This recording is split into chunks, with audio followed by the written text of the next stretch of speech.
So my name is Sébastien LOZE. I'm the industry manager for simulations at Epic Games. With me today in the room, if they arrived, we have our technical product manager for manufacturing and technical product manager for automotive and simulation, and our technical product manager for architecture. So when we saw there's only one 30-minute slot to give Epic Game keynote, we discussed, and I drew the short straw. So you have me instead of them. I can't tell how glad I am that I escaped GDC madness, which is happening right now in San Francisco. It's really a good opportunity to be here, and yeah, the charming accent comes from France, as you picked. You have the same, and you apologize. I apologize for that. So we have had a lot of discussion. For us, it's very interesting to be here. It's the first time we were present at Laval Virtual. Believe it or not, we've been walking the floor in the past, and we have different present and different involvements through our licensees and people using Unreal Engine. But it's the first time that we have an Epic Game present here. We recognize that there's a lot happening here, and there's a lot happening because the community here is very friendly, and a bunch of connectors are in the room. People we want to learn from and to hear from, especially on your experience. For those of you who are less familiar with what we do, we obviously have an activity that's more known in the publishing side of things.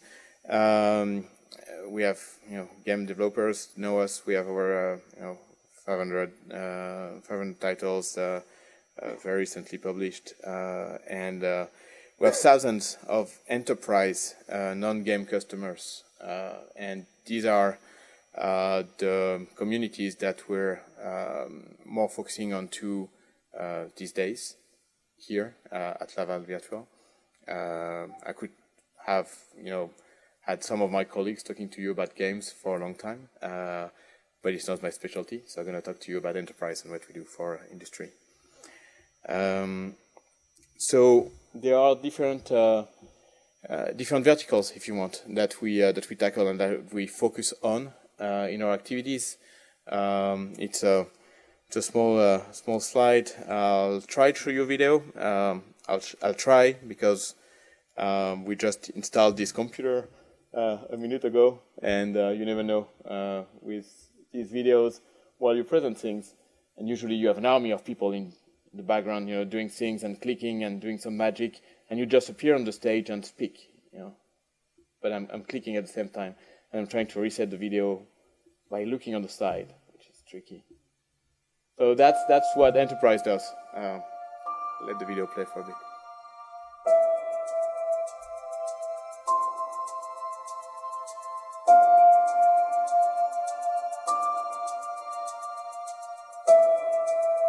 Full of sound and fury.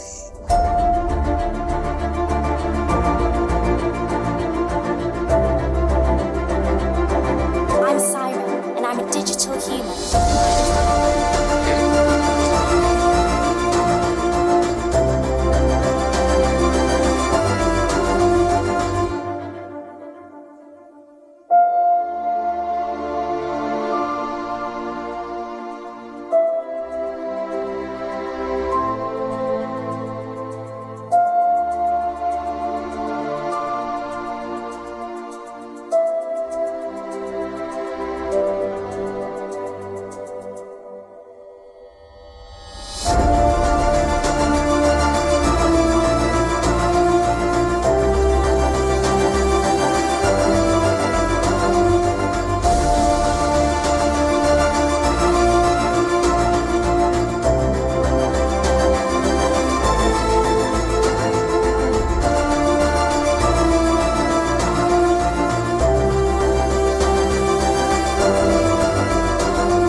right. So this video is on YouTube.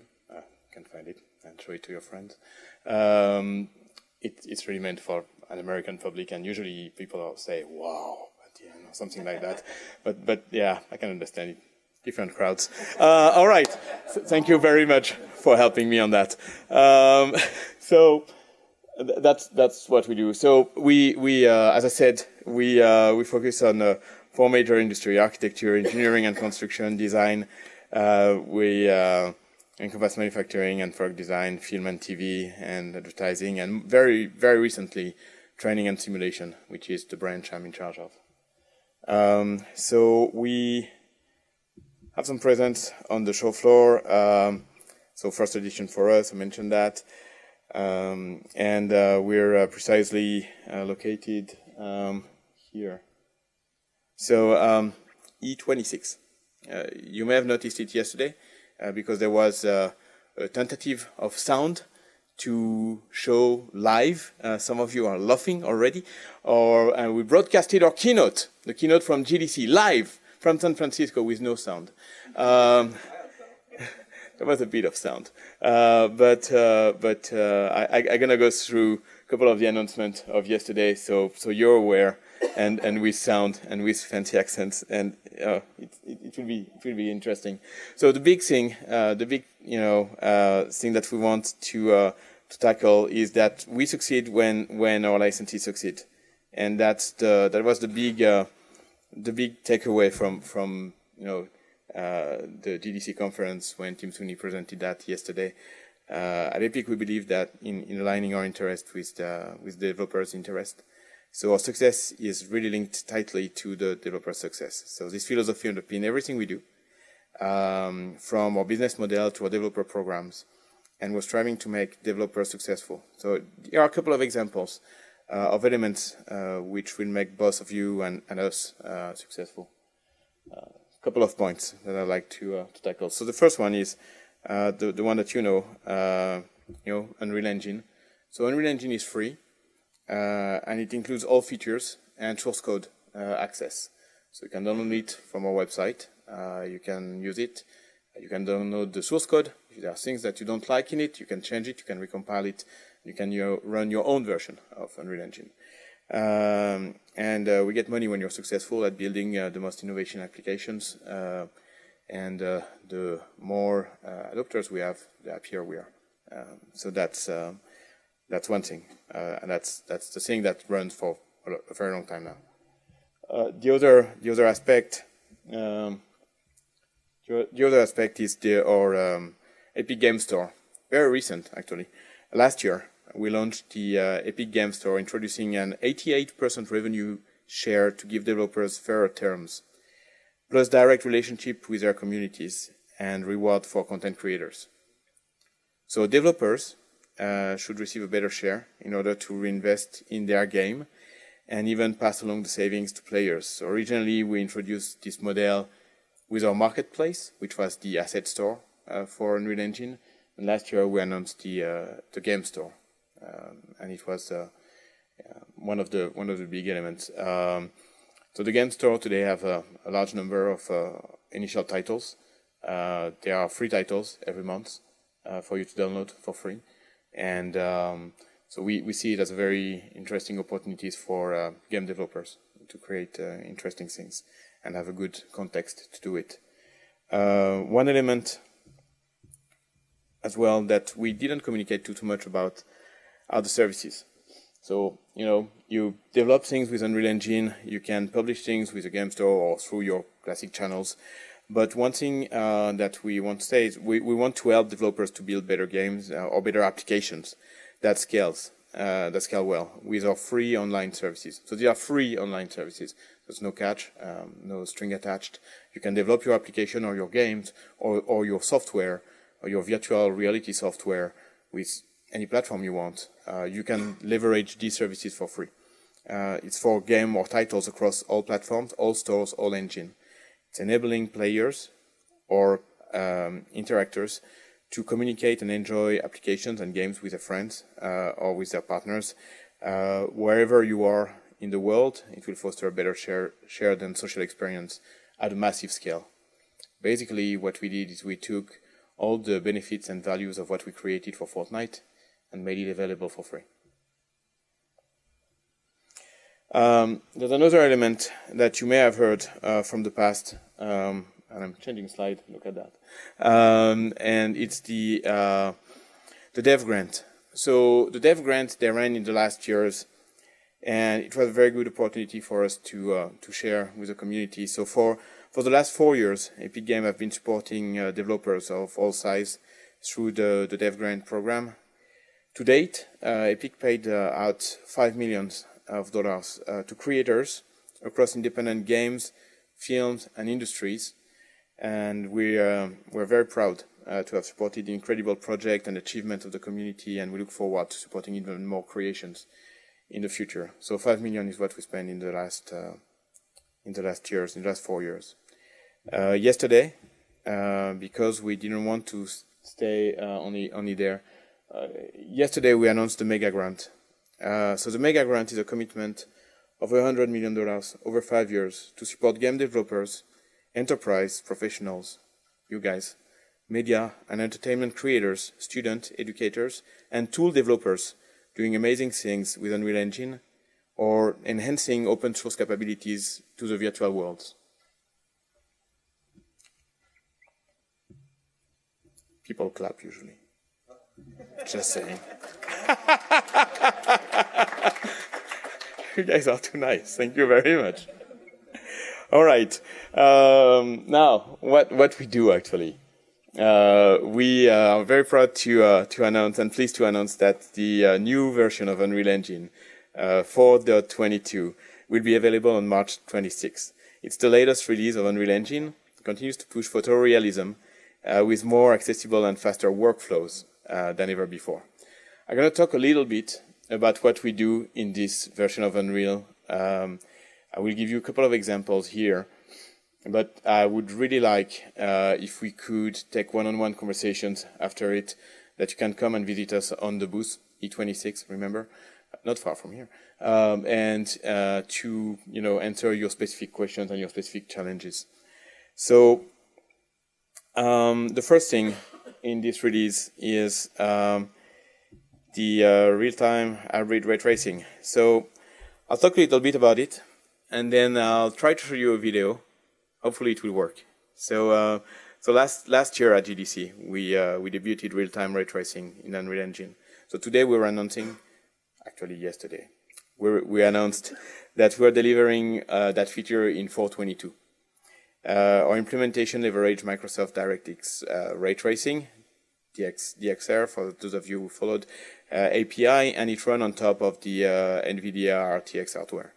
We have built our framework on top of a very deep refactoring of our renderer. So the ability to ray trace reflection, soft shadows, ambient occlusion, translucency, skylights, image-based lighting, and global illumination let you achieve more subtle and accurate effects that contribute to the realism of your application and the visual realism of the virtual reality applications that you're building. So the Unreal Engine Innovative Hybrid approach enables you to selectively ray trace one of the passes that benefits from it, while continuing to rasterize the other passes. This yields vastly accelerated results over pure ray tracing solutions without compromising the visual quality. So it's a balance of things. So better quality, it's just one of the advantages of ray tracing because it enables you to avoid time-consuming and difficult workarounds, such as reflection probes and planes. It's also easier and more predictable and more fun to use, quite frankly, because you can really dedicate your resources, your graphic resources, to what you want to highlight. So during the State of Unreal, that's the video I'm going to show you. So during GDC opening session, Goodbye Kansas and Deep Forest Films revealed Troll.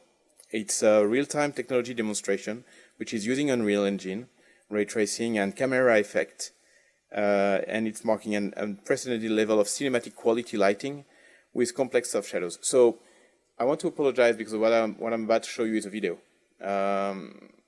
What we could show on different type computers is real time. I invite you to come to our booth to see real time ray tracing applications, and I'm gonna try to play this video now. It's very hard to do. Hold your breath. Okay, almost there. You will hear some sound, but it's not playing in front of you, it's playing in front of me now. So now, if I do this, you see something? Okay.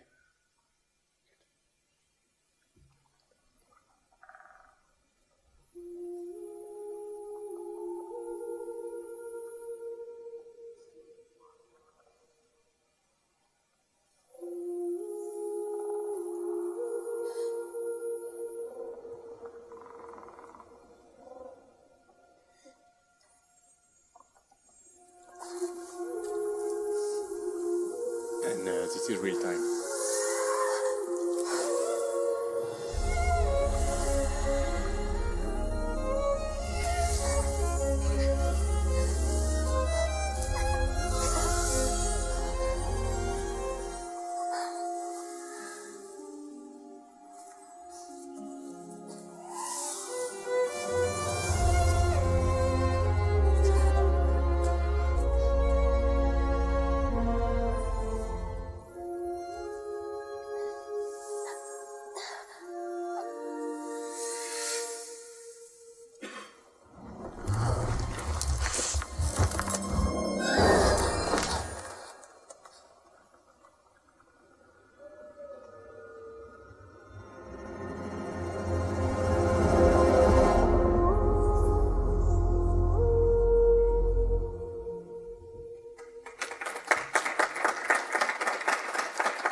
So my specialty is training.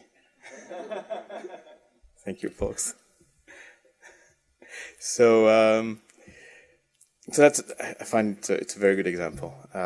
If you noticed, and if you want to rewatch this video, it's online obviously, and you can check it out on our YouTube channel. Next time you watch it, focus on the face, focus on her face, and look at the shadows and the soft shadows on her face, and the reflection and the diffraction of light on her skin. The model maybe you recognize is Alicia Vikander. So it's a live production. So what they did is they were filming her and directly seeing her, the version of her 11 years old, which is the one that they have in the story here. So continuing on a couple of elements of this new version of Unreal.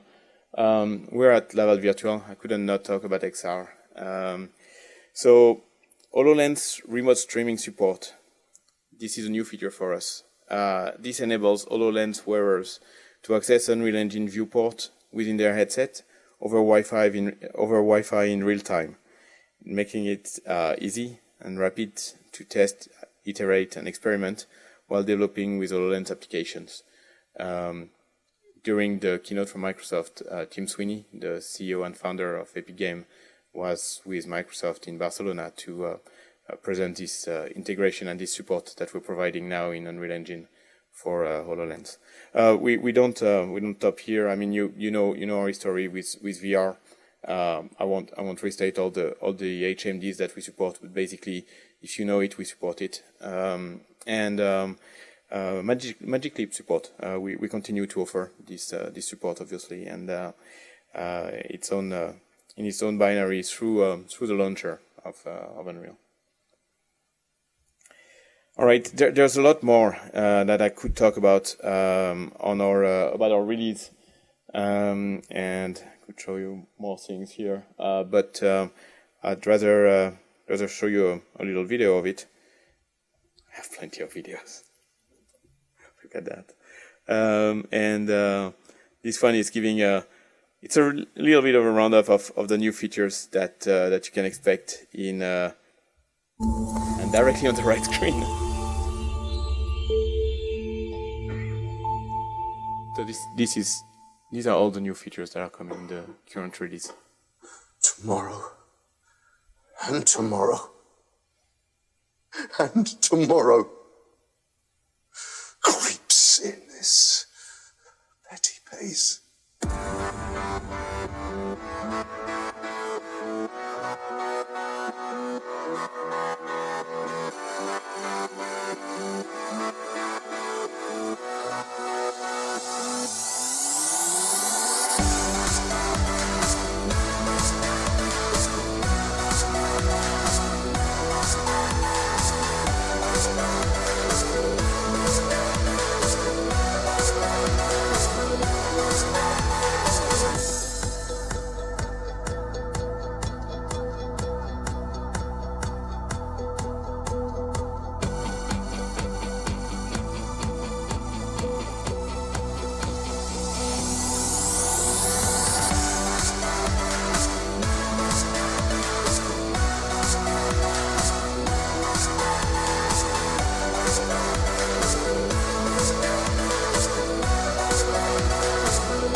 So when I go to meetings sometimes, and I'm dealing with a community that is less likely historically to connect with game engines, because the training and simulation community have been doing virtual things from way before we started to talk about VR, and is sometimes very surprised by what we provide. And so a couple of questions I have very often is, what's the catch? There's no catch, is the answer. And the other question I have is, from everything I've seen in this video, what's available in Unreal for free? Everything that you've seen is available for free, and it's part of Unreal. So I'll continue with a couple of other elements for you guys. So I mentioned industries that we support. If you can still handle a little bit of videos, and I thought I'd be faster on time, but I think I'm running short, right? Can we extend a bit? 5 and 5, wow, that's plenty. If you can handle a couple of more videos. Or maybe what we do is we're going to skip the videos and talk about it on our booth, maybe. That's maybe the best way. I'd like to interact a bit. So I'll skip the next slides that I had that were dedicated to some industry things. I wanted to talk to you about AC, what we do for the architecture domain. Some of you already know what we have, what we do. We're going to skip that part, and I'm going to skip the part where I talk about automotive and manufacturing as well. My goal is really to engage with you guys and not to give you a lecture about that. The last part that the most recent part that we dealt with is training and simulation, and that's the part I'm in charge of. Just one slide, a couple of notes. Coming from different studies, not ours, studies that are out there. But the retention level 1 year after VR training is of 80% compared to 20% 1 week after traditional training. This shows the importance of what we do here at Laval Virtual and the importance of the virtual reality in all means and forms. Virtual reality being on a screen, on a head-mounted display, on a handheld device. There are many ways to mean VR. VR is not only having something in your face. And among the high consequences industry, consider VR simulation is very important or critical to achieve their business goals. 45%. It's a number that is increasing these days, that we see more and more. All right, thank you. Thank you.